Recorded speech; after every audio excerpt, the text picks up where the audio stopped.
Black Flag could be considered one of the most important bands of the 20th century. They are considered one of the creators of hardcore punk rock music. They were pioneers in independent touring, and they founded SST Records, which would launch careers of groundbreaking bands impacting popular and independent music for years to come. My name is Aaron, and in 2006, I thought I was going to make a Black Flag documentary film. A band that couldn't be stopped, and a documentary film that couldn't be made. This is by any means a brief history of Black Flag. Black Flag was the brainchild of Greg Ginn, the lead guitarist and the band's sole consistent member. He grew up with his family in Hermosa Beach, a quiet community within Los Angeles that was very culturally distant from Hollywood. Greg grew up not listening to much music at all. He had an interest in business and ham radio. In 1966, just 12 years old, Greg started a small business selling electronic parts called Solid State Tuners, or SST for short. Greg would not end up developing an interest in music until several years later when he donated money to local radio station KPFA. In return, they sent him a copy of David Ackles' American Gothic.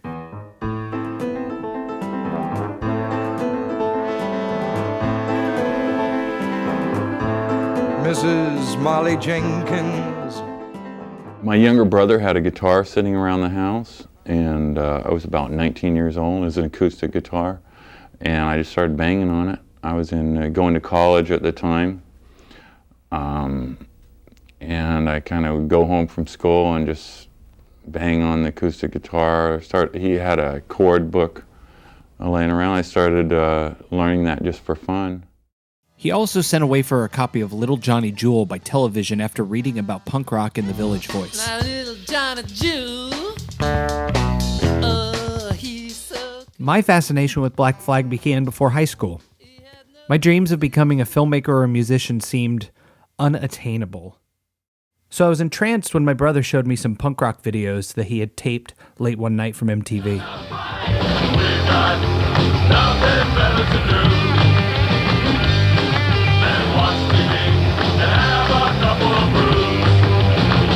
Punk rock had a rawness and approachability that seemed to be missing from the classic rock that I was mostly listening to at the time. Punk rock was somehow able to be angry and fun. It was something that I not only wanted to do, but felt capable of doing. Greg eventually started a band called Panic with his brother Raymond on bass, and the drummer was going to be a record store employee that Greg had befriended named Keith Morris.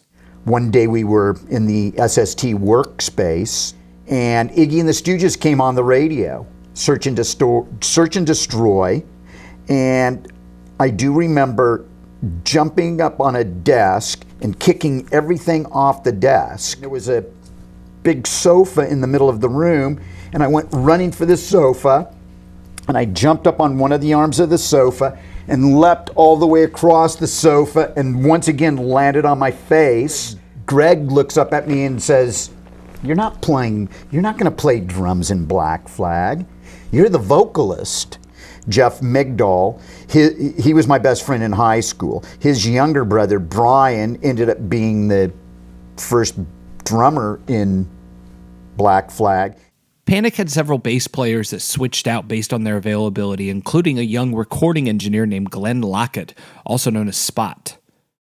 They wouldn't have a permanent bass player until Greg had made friends with the bass player of Worm, Gary McDaniel, who would later adopt the stage name of Chuck Dukowski. Panic's first gig was at a house party. They played for a small crowd that started throwing beer cans at them while a fight broke out. In January 1978, Spot convinced Greg to come into the studio where he worked called Media Art and record late at night when the rates would be cheapest. The studio was located above a bar that had a cover band playing that night. The band had to play as loud as they could in order to drown out the sound of the band playing below them. Greg used no distortion pedal on his guitar. The distortion heard on the Nervous Breakdown EP is from sheer volume.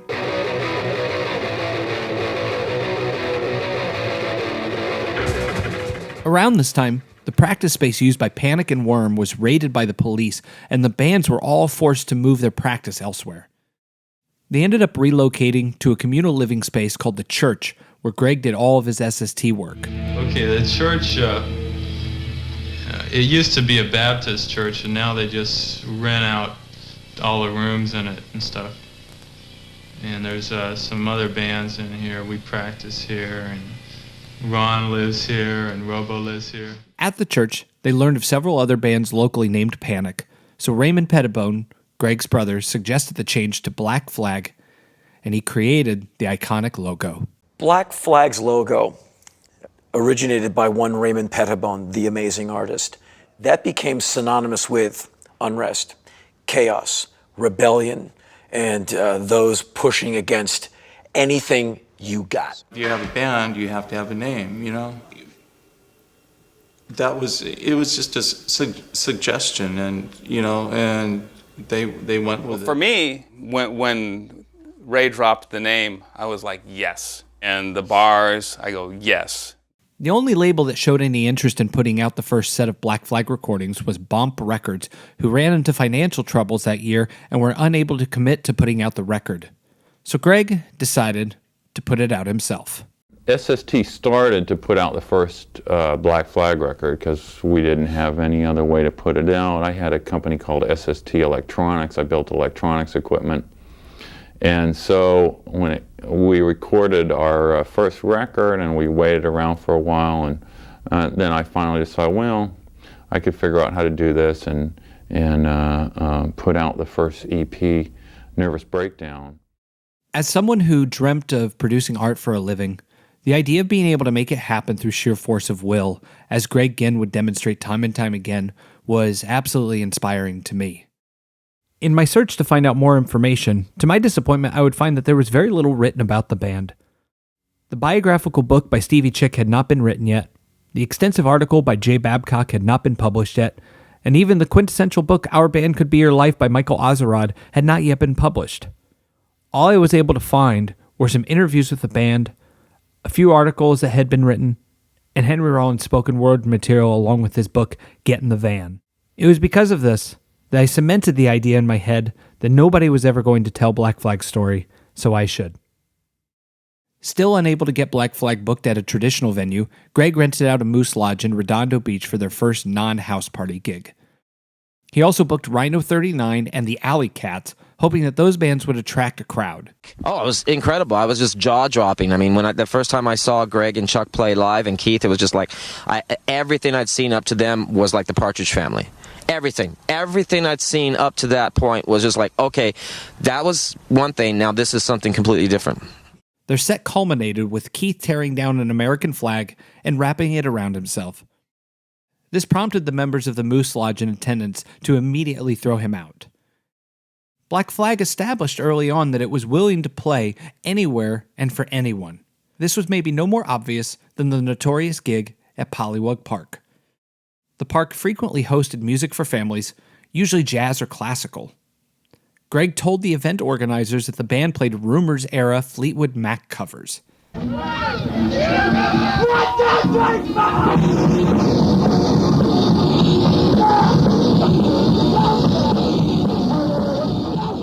Eventually, someone comes out to address the crowd and has to advise them against throwing things at the band. Okay, well, we're going to hear more of Black Flag. If everybody stops throwing things around inside this theater.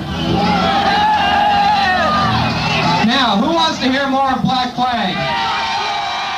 Some other early shows would see some greater success, including opening for The Last, playing with the Descendants, and playing with the Reactionaries, an early iteration of the Minutemen. However, some of those early gigs also started to gain some notoriety for incidents of violence. A band from Hermosa Beach, California called Black Flag has earned a reputation as a group with a particularly violent following. Black Flag began gaining some notoriety in the community for the amount of flyers that they passed out and pasted on lampposts and telephone poles. However, the combination of vandalism, along with the dark nature of Pettibone's artwork, caught the attention of the police early on. Band members were often being followed to or from band practice by the police. While the Moose Lodge gig and the release of the Nervous Breakdown EP would provide the band with new fans and new venues to play at, the band was still practicing daily and playing relatively few gigs. I found myself constantly being the excuse for the lack of progress in the band. They had started to become very like workmanlike, and they had a pattern of wanting to rehearse every night for a minimum 3 hours, and that would be Monday through Sunday. And there's other things to do besides just being this band, and we're not really playing that many shows. So I just got to the point where I was tired of being in a room and it would be 3 against 1. Mm-hmm. Like, why am I arguing with you guys? It's not even worth arguing with you guys because you're right, I'm wrong. And so I just eventually left. In less than 3 weeks, friend of the band and fellow church resident Ron Reyes would join Black Flag as their second lead singer. He would be their lead singer for less than 6 months, but his time in the band was immortalized by the documentary The Decline of Western Civilization.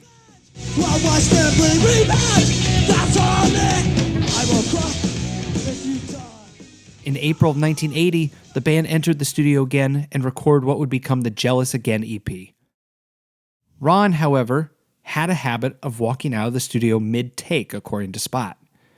This habit would appear again as Ron walked off stage in the middle of a set on May 23rd, 1980. I had no intentions to quit the band, really. It's just it was one of those moments where I was on stage and I looked around, and this scene that was developing was just like, it was just a little bit of a zoo out there, and I really felt like it wouldn't have mattered if I was preaching a sermon or, you know, talking about the green grass or whatever. It wouldn't have mattered. People were just going to just do the thing anyway. And I think I had some friends there, and certainly my girlfriend from Vancouver was there, and, you know, people were getting hurt, and I just like, you know, that's not what I was into.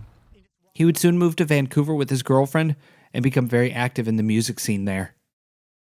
After auditioning several other people for the lead singer position, Chuck offered it to Ron Reyes' friend, Dez Cadena. This addition to the band was especially intriguing for Greg, as it would mean having another guitar player in the lineup. Black Flag began a small tour up the West Coast that would end up putting them in Vancouver. Ron Reyes was aware that the band would be in town. And for some reason, I was not allowed to go into the show, or maybe I just wasn't allowed to go in for free. I don't know, but I was really upset with that. And of course, I had a lot of liquid courage going those days, and so later on, I got in a bit of a brawl with my friend Dez, and it was one of those things. It's hard to explain why it happened, other than I was pissed off because not getting into the show. But I mean, I love Dez, I love the band. It was just a kind of a momentary lapse of reason or something. Is this a myth that he hit you in the head with a brick? No, that's true. That's true? And the brick, my head was fine, but the brick cracked in half. And he says he doesn't remember this, but it was like it was a stupid thing. That's old news. Would he do it because he was jealous because you were the new lead singer? He was really drunk. He would also later put a brick through the windshield of their van, as well as alert the Canadian authorities of their presence, who then forced the band out of the country for not having proper work permits. Back in Los Angeles, Black Flag would have a litany of confrontations with the police throughout the fall of 1980. Shows on September 19th, October 4th, and October 8th all ended in police violence. The police intervention became so predictable that Chuck invited the local media to cover the inevitable violence of the show at Base Hall. Since near-lethal eruptions had marred 3 of Black Flag's concerts earlier this year, we took our cameras for a first-hand look on October 24th, when the band headlined the bill at an East Hollywood hall. But Black Flag barely got a chance to play that night. Only 1 hour after the concert began, the police was summoned. The owner decided that he wanted to close the establishment, and he requested us to stand by. We did so, and they refused to leave. He requested that we go inside and clean up. He had received a lot of damage from the inside as to property.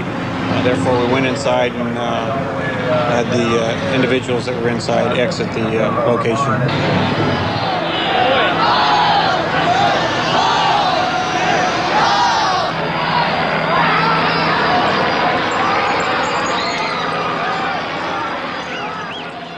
What was just happening there? Was that blood on the floor? And what was this Zig Heil, Zig Heil? I mean, that to me brings up the Nazi movement. Is the punk movement part of the Nazi movement? No, that's the police. That's the Nazi movement. The police is the Nazi movement? Yeah. It's a preemptive effort to stop the shows. It started 2 years ago. Why are the police against you? I think that it's probably because they're scared that it represents change. Change scares anybody who's part of an existing structure. The band would continue to have confrontations with police for years to come. The first quarter of 1981 would give way to the band's first cross-country tour. Black Flag did not have a booking agent or a manager. A network of people behind fanzines, record stores, record labels, other bands, and any other contacts would help them piece together just enough tour dates to get them to the East Coast and back. On March 17, 1981, Black Flag made their debut in Washington, D.C. at the 930 Club, playing for a packed crowd that included the singer of Minor Threat, Ian MacKaye, and the singer of SOA, Henry Garfield. The band slept that night at Ian's house before taking off the next day. While Black Flag made an impression on every crowd they played for, they had an especially big impact that day on Henry. Because I remember when they left, and I will never forget, I left your place, they left and I left, Beecher Street. I had to walk to work, and I watched them leave in that van, and I said, damn, man, because Mugger's like the last guy in the van, like, come on, you knuckleheads, don't leave That's me. right, yeah. And he jumped in. I'm like, they're adventurers. They're going on the next adventure. I'm going to work. I'm putting on an apron and I'm scooping ice cream. I just distinctly remember the emptiness I felt as the van went up Beecher. I'm like, they're going into this world and I want to be in that van. I want that to be my life. And instead, I walked down Wisconsin Avenue to Haagen-Dazs.